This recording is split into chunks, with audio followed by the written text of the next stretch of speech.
Good morning. I'm Reverend Jennifer Nordstrom. I'm honored to serve you as your senior minister. Our opening words this morning are the poem Breaking Ground by Lynn Ungar. Living in the violence of spring, living in a time where shells are cracking and shapes alter, who can afford to risk forgetting the danger? The crocus breaks ground, never knowing whether snow or sun or ice await in warm or jagged welcome. There is no knowing in this restless season. Even the sheltering ground rejects its own, thrusting the life it once held into the untrustworthy and insufficient care of air and weather. There is no careful path or reasoned way, no holding in reserve for some more settled, more propitious time, but only the unconsidered faith of the crocus, whose saffron petals echo or demand the sun.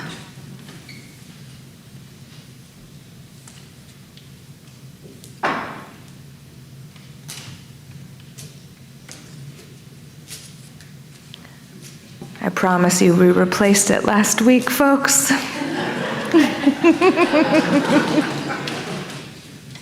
Will you rise in either body or spirit to sing our opening hymn number 12, O Life That Maketh All Things New?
Happy Easter.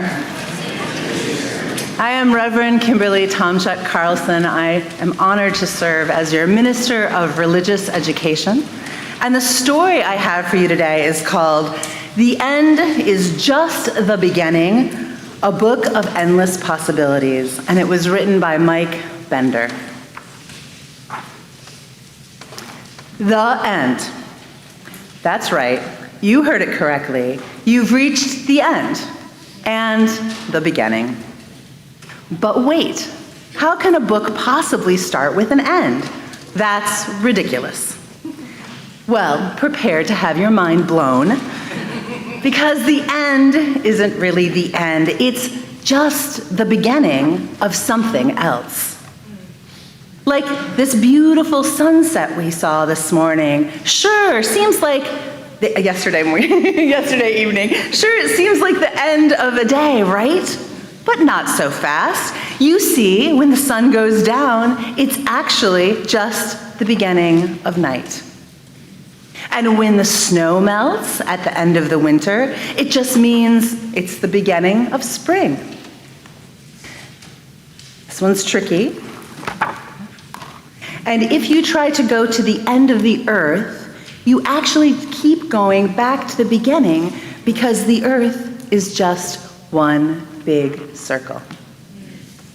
If you blast off in a rocket ship, you'll reach the end of the sky, otherwise known as the beginning of outer space.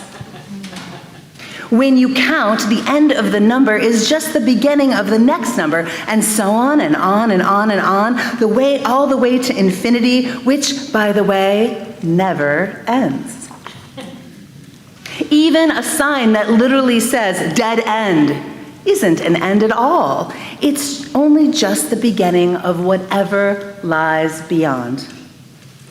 So when you really think about it, the end is entirely endless. The end of a disagreement with someone is just the beginning of making up. The end of a mistake is just the beginning of learning something new. The end of being sick is just the beginning of feeling better. The end of dinner is just the beginning of dessert. And if you're really well behaved, the end of dessert might really be the beginning of more dessert. So tonight, when you turn off the lights and you go to bed, don't think of it as the end of anything. Just think of it as the beginning of a new tomorrow full of possibilities. The beginning of discovering the next book.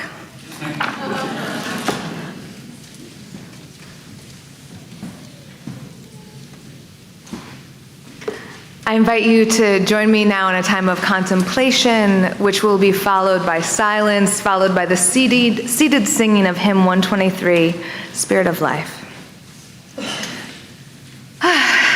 So find yourself in your body, whatever that means to you. Maybe your breath will help you get there. Let it move in and out. Or maybe feeling your spine will help you get there, each vertebrae stacking one on top of the next. Or maybe it's feeling the air around your skin.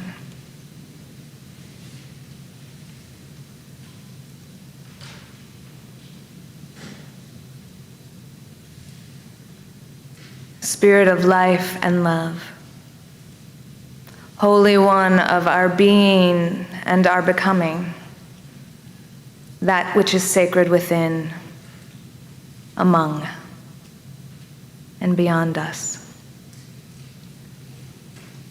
May we gather in with the unconsidered faith of the crocus this Easter morning and celebrate new life and love and all the beauty that is becoming in this world, including the beauty of our trans siblings and kin on this Trans Day of Visibility.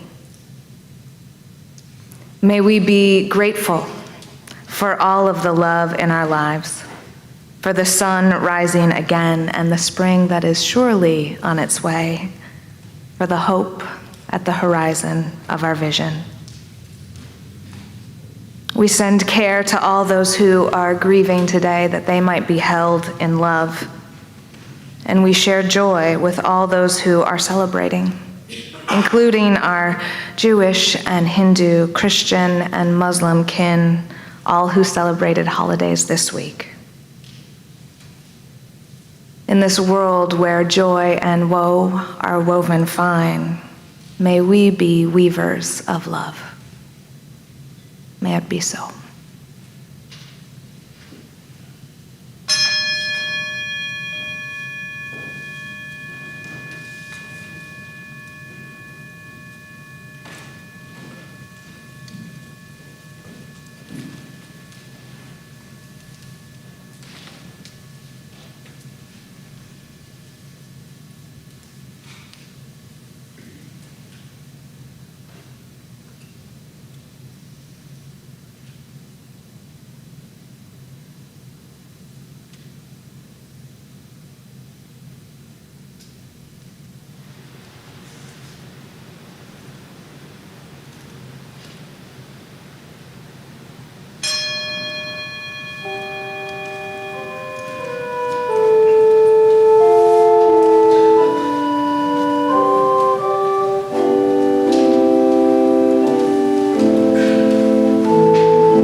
Good morning, everyone. Welcome to the First Unitarian Society of Milwaukee. I'm Trudy Watt, and I'm honored to serve as your worship associate.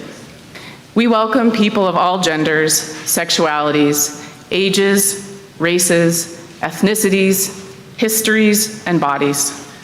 We welcome your mind, your heart, and your spirit. We welcome all you are carrying with you today and all your heart longs to set down. We welcome all the people watching online as we live stream this service. Hi, everyone online. We especially welcome guests joining us today. If you are a visiting guest, we invite you to fill out a welcome card located in the pew rack in front of you and drop it in the offering plates that will come around in a few minutes. And please join us for a social hour after the service across the hall in the Lean House Common Room. Some accessibility notes. You can find hearing assist devices and large print hymnals and orders of service at the back of the sanctuary, as well as worship activity bags for children and anyone who wants them. There is a fragrance-free area in the front right pews. And if you're watching online, you can enable YouTube's closed captioning on your viewing device. Interested in membership at First Church or just want to learn more about UUism? Register for our Spring Journey to Membership class held in person 4 Wednesday evenings, April 3 to 24, 2024, at 6:30 to 8:30 p.m. Led by our ministers and staff, we explore Unitarian Universalist theology, history, social justice, the meaning of membership, and how to make connections here. Tomorrow is the deadline to register, so please sign up at the membership table during coffee hour or online at the church website. Here's a really good one. Apply to be a worship associate by April 15th. Are you inspired by the stories you hear our WAs tell on Sundays? Are you excited about making meaning with other First Church members? Do you want to be part of creating our shared worship here? We are looking for committed church members who love making meaning and are comfortable with public speaking from diverse backgrounds and identities. A pastoral care associate information session will be held on Sunday, April 7th in the parlor following the 9 a.m. service from 10 to 11 a.m. If you would like to learn more about this ministry, you are welcome to attend.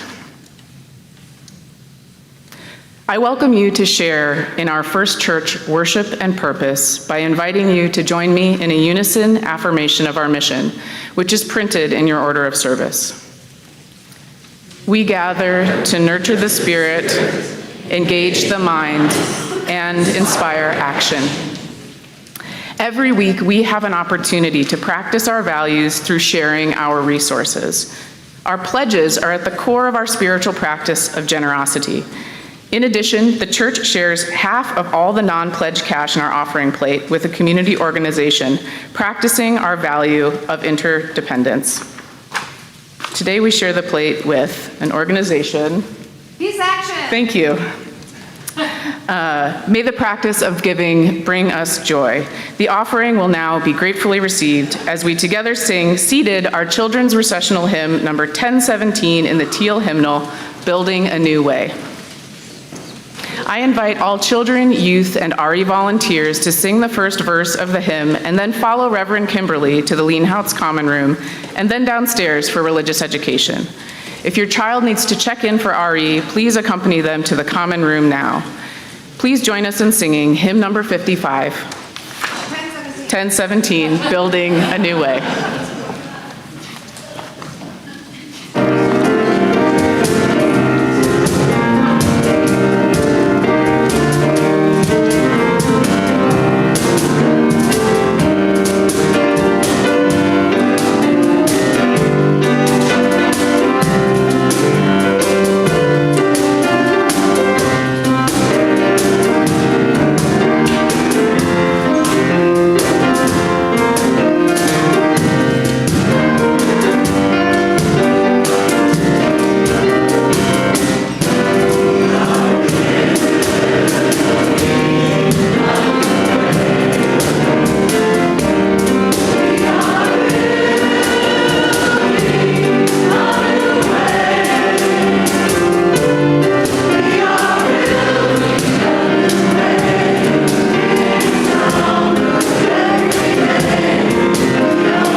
The first acceptance letter came from Harvard. I was working on homework in a coffee shop when it arrived, booping into my inbox as innocently as any other email. This wasn't any other email. This email was the first of 4 acceptance letters to some of our country's most prestigious graduate programs in architecture, and it punctuated more than a decade of struggling to earn a bachelor's degree with the startling realization that my professors had been right. Even if I still didn't believe it myself, it appeared that I was good enough to get in. Very little about my history, aside from always being a pretty good student, made this outcome obvious. I didn't do college right or efficiently. By the time the acceptance letters started arriving, I had spent 11 years in a choose-your-own-adventure brawl between the often opposing forces of my skills, immaturity, ambition, persistence, poverty, curiosity, confusion, and creativity. I wasn't even sure I would apply to graduate school until a professor at my college convinced me that I should not only apply, but almost exclusively to programs I thought were way out of my reach. He all but demanded I do so. Being both a people pleaser and obedient student, I did. The acceptance letters rolled in. Then, deans of the schools, famous architects whose names I had only ever read in books, called me on the phone for personal conversations about why I should choose their school. It was a surreal month. An overwhelming wave of applause and approval that felt at odds with what my life had been like so far. My mom called it a Cinderella story. Of all the schools, my heart was the most set on going to Princeton. People I really admired had gone there or said they wished they had. The alumni I spoke with gushed about their experiences there. Everyone knows everyone at Princeton, they said. You can't get lost at Princeton. They pay for everything at Princeton. I showed up at the Princeton School of Architecture on admitted student visit day half an hour early with eagerness on 11. I practically vibrated on the bench outside the conference room where I waited to speak with the Dean of Finance about funding my graduate education. In the meeting, the dean leafed through a huge binder with papers that I assume laid my story out before her. I felt sick when she looked up from a summary of my undergraduate student loan debt with a look of concern and said, "How did this happen? I have never seen debt this high before." Even with the fellowship offer that would cover half of my time at Princeton, I knew it wouldn't be enough. This was it. The end of the dream where I was worthy and accepted, where I thought I could never belong.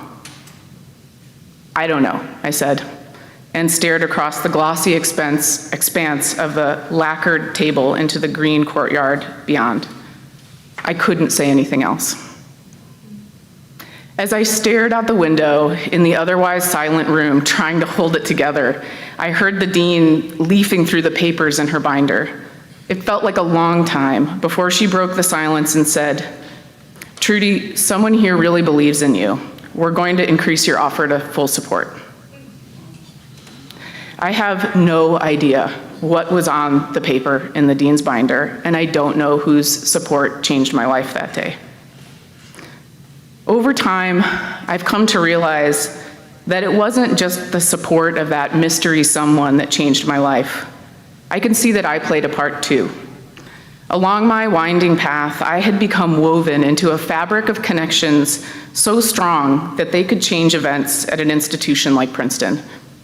Then and now, I am in an ecosystem of relationships that nurture me and that I often unknowingly nurture in return. To this day, I don't know how the dean's mind was changed. I do know, however, that I walk my path in the company of many others. Even when we can't see it, the alchemy of our interconnectedness works to support all that we think we accomplish alone.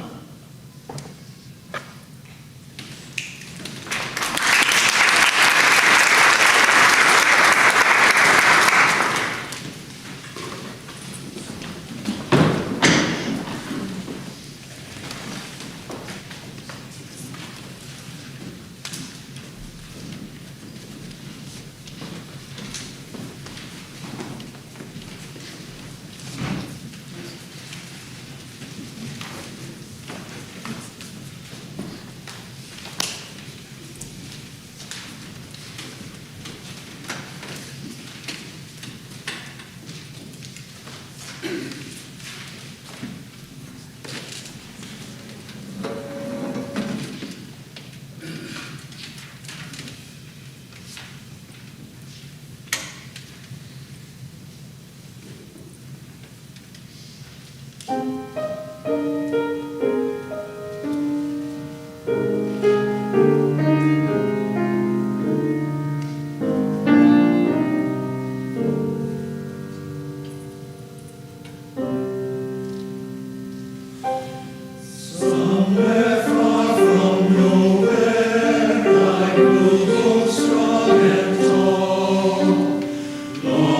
to become the glory of the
One of my favorite videos by Wisconsin comedian Alex Worley begins with her out in her backyard in a sweater and a hat saying, "It's March in Wisconsin when you can have it all." You don't have to choose between dead grass and mud or snow and ice. You can have it all. This morning, when I was talking with Trudy and preparing for our worship service, she said to me, "Yeah, and spring is here?" We're in that time of year where the promise of spring and warmth and flowers flickers past along with the occasional snowstorm. The daffodils are insisting, and so is the winter wind. Truly, we live in abundance. This transition season is muddy, as Dina said 2 weeks ago. And like with the seasons of our lives, even though we know the promise of spring is coming, we don't know how or when or what exactly the beauty will be like. In 2023, Reverend Allie Scott wrote about how she needed the Easter story to acknowledge the truth of loss and grief that year. She writes, "This year I am finding myself really needing Holy Saturday. I need the space where the shadows of death have not yet given way to new life and resurrection. I need a day where we sit together in those shadows and watch the disciples be unsure of what is coming next.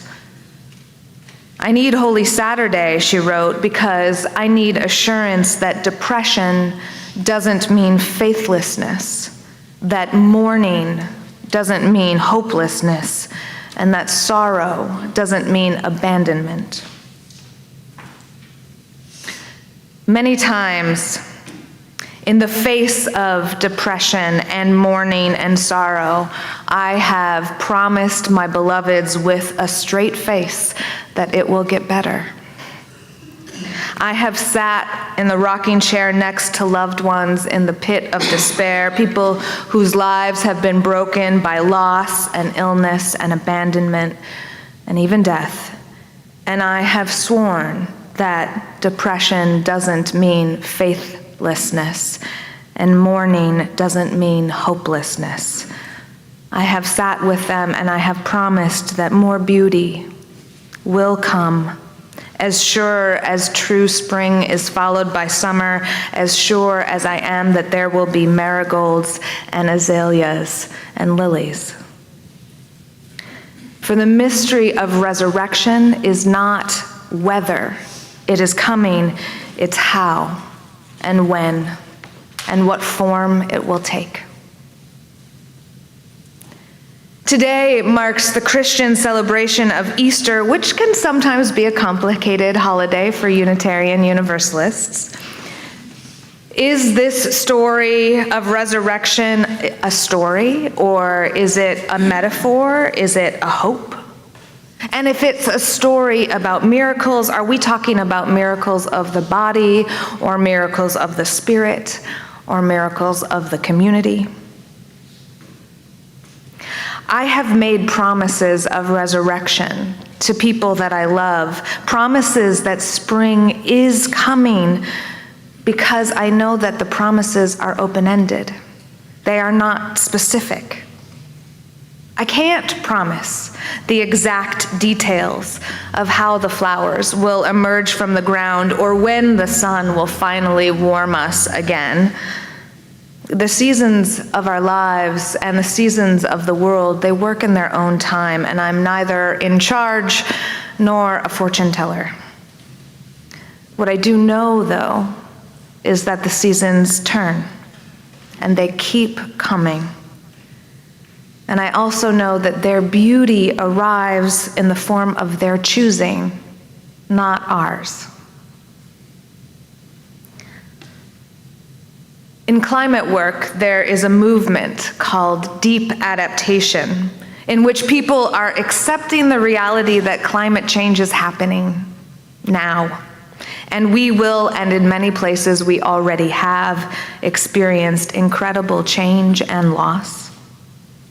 The deep adaptation folks are organizing to try to adapt to that reality, to save what can still be saved, and to create new possibilities in the world and the climate as they keep unfolding. University of Cumbria sustainability professor Jem Bendell writes in a 2020 paper on deep adaptation that, quote, "The loss of a capability, of a loved one, or of a way of life, or the receipt of a terminal diagnosis have all been reported or personally experienced as a trigger for a new way of perceiving the world, with hopelessness and despair as a necessary step in the process of that new way of perceiving the self and the world." Bendell quotes a 2008 paper by Jay Lear on radical hope in the face of cultural devastation, which, quote, "explored the role of forms of hope that involved neither denial nor blind optimism. What makes this hope radical is that it is directed towards a future goodness that transcends the current ability to understand what it is." There is a future goodness waiting for us that transcends our current ability to understand what that goodness is. In the first writing of the Easter story, it was even more open-ended than what you might know about it today. The book of Mark was the first of the 4 Christian Gospels to be written, and it was written about 40 years after Jesus' death. It was written in the year 70 CE. So that is the very earliest version of the Mark story, which is the earliest glimpse that we have of the Christian community's needs, and that version ends simply with an empty tomb and the disciples going away in terror and amazement. The ending of that very first telling of this Easter story originally goes like this. When the Sabbath was over, Mary Magdalene and Mary, the mother of James, and Salome brought spices so they might go and anoint him. And very early on the first day of the week, when the sun had risen, they went to the tomb. They had been saying to one another, "Who will roll away the stone for us from the entrance to the tomb?" When they looked up, they saw that the stone, which was very large, had already been rolled back. As they entered the tomb, they saw a young man dressed in a white robe sitting on the right side, and they were alarmed. And he said, "Do not be alarmed. You are looking for Jesus of Nazareth, who was crucified. He has been raised. He is not here. Look, there is the place where they laid him. But go, tell his disciples and Peter that he is going ahead of you to Galilee. There you will see him, just as he told you." So the women went out, and they fled from the tomb, for terror and amazement had seized them, and they said nothing to anyone, for they were afraid. And that's where the story ends, in the very first telling of it. All of the other tellings came later, as the community continued to grow and evolve. The Gospel of Matthew was composed about 15 years after this first Gospel of Mark, and Luke was composed in the decade after that, and the Gospel of John was written 5 to 10 years after that. Each author was writing in a different historical context to different generations of communities as their audience. The author Mark was writing in 70 CE, after the Jewish temple had just been destroyed by the empire. Scholars believe that the community's experience of that loss, of the Jewish resistance to empire and then the destruction of the temple by that empire was the context into which the author Mark was writing and was telling a story that was responding to that community's experience of loss and their need. In this earliest telling of the Easter story, the future was uncertain. There had been this devastating, irrevocable loss, and yet there was still a community yearning for a word of hope, yearning for a future of goodness that transcended their current ability to understand what that goodness might be. So when Mary Magdalene and Mary, the mother of James, and Salome came to the tomb to anoint Jesus' body, they find that the stone is rolled away and the tomb is empty, and they leave in terror and amazement. At that moment, 40 years after Jesus' death, the story ended with an open-ended mystery. The community was still writing together. In 70 CE, the temple had been destroyed by the empire, and the community didn't know where they were going or what would happen to them, and it was into that place of destruction that the writer penned a tale of open-ended hope. Not telling what would become, only that the work of the beloved, the work of sacred becoming, was not over. The story did not end with death.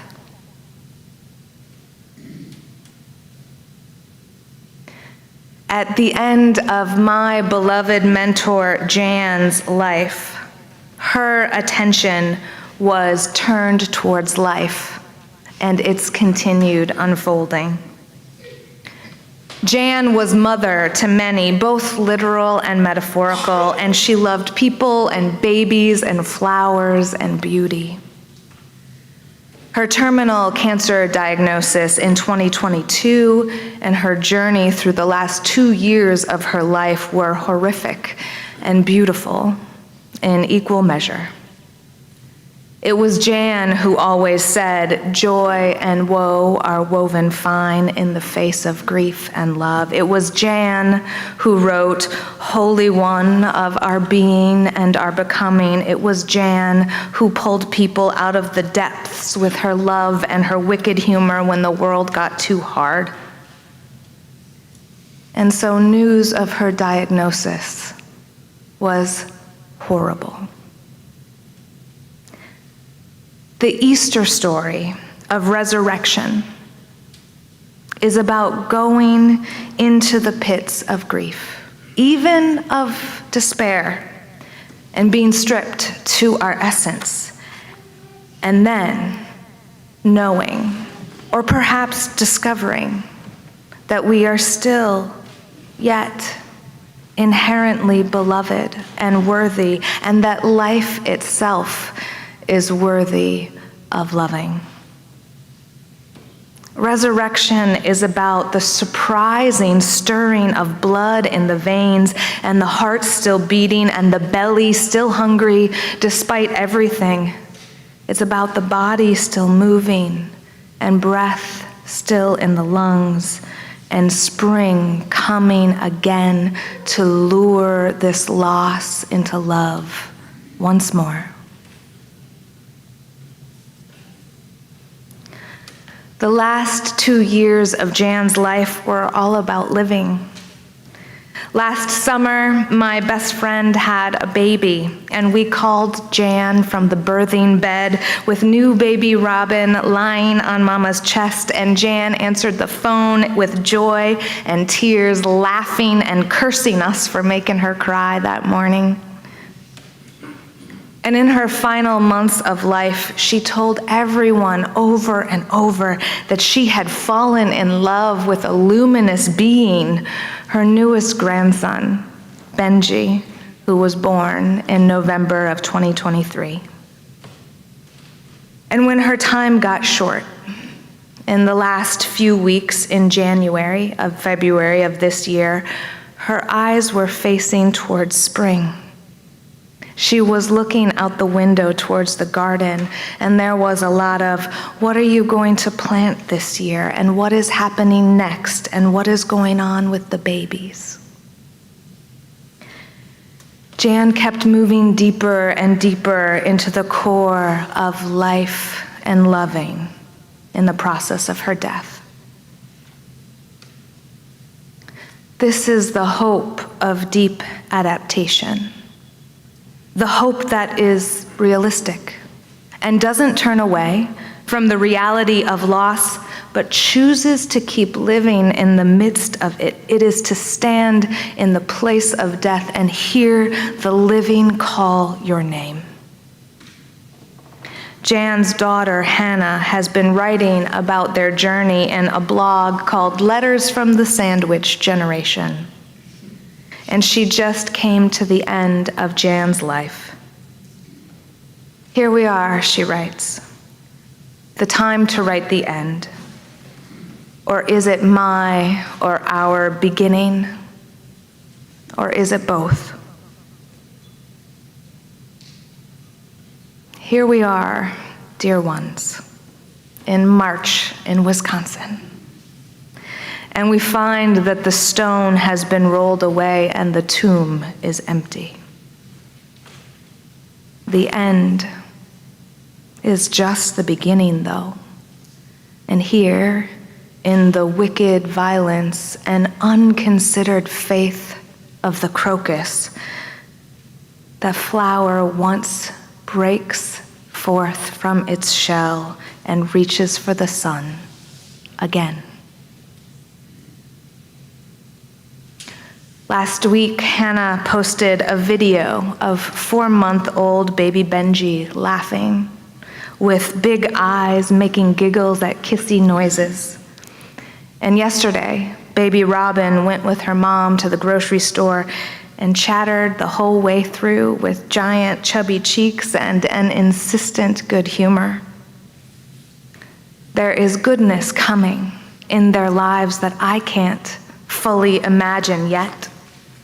In 20 years, they will be out adventuring in the world, finding themselves and finding their people. In 40 years, hopefully they will have families of their own. Like me and like so many others, they are part of the community that will carry Jan, that will carry love forward. In our storytelling, in our joy at the insistent flowers of spring, in our love of people and community, and in our relationship with the holy of both our being and our becoming. Death is real, yes, but it does not win. Love does, living on in the miracles of our bodies, here, now, together, right in this moment, and in the miracles of our spirits, living and loving on through the years despite the losses, and in the miracles of community, the gift and absolute treasure of being able to gather with one another again, to celebrate and to mourn and to tell the truth and to hold one another in love through it all. Amen.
Dear ones, I promise you, spring is coming. And the love that is larger than all of us is here to hold you through all the seasons of your lives. The love that keeps living on through it all. Will you please rise in body or spirit for our closing hymn, Lo, the Earth Awakes Again, number 61.